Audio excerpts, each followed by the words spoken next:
back to teach you another fun sight word game that you can play at home, and you should have all the materials that you need already.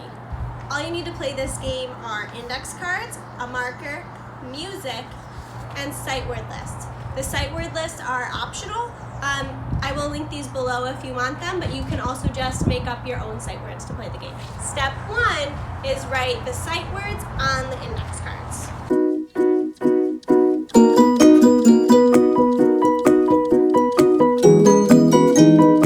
Step 2 is place the index cards with the sight words all around the ground.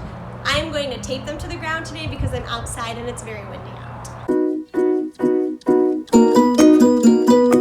Step 3, play the game. So to play Dance and Find, you need 2 people. You need a dancer, which is typically the student or child practicing their sight words, and a caller, who is the person who's going to be playing the music, pausing it, and saying the sight word that the dancer needs to find.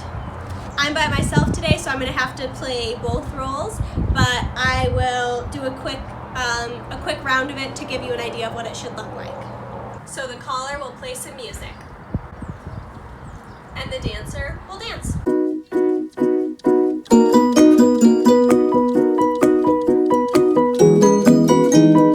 The caller will pause the music, say a sight word, help, and the dancer has to run and find that sight word and stand on it. Then the caller will play the music again, the dancer will dance, and then in a minute or so, pause the music, the caller will say the next word, the dancer needs to find it, and so on. An extension to this game is instead of just finding the word and standing on it, the dancer has to find the word and do our say it, spell it, say it pattern. So it would look like this. Help. H-E-L-P, help. And this pattern just helps with retention. Another little tip is the amount of sight words that you use is totally up to you. You know your child best, so if they can handle more sight words and a harder sight word list, then go for it.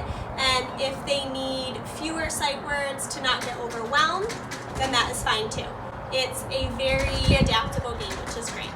If you do decide to get the sight word lists to play these games, they are nice because there are 30 lists and they are numbered 1 through 30 in order from easiest to hardest. So it's very easy to track student progress and move them on to the next appropriate list when they're ready.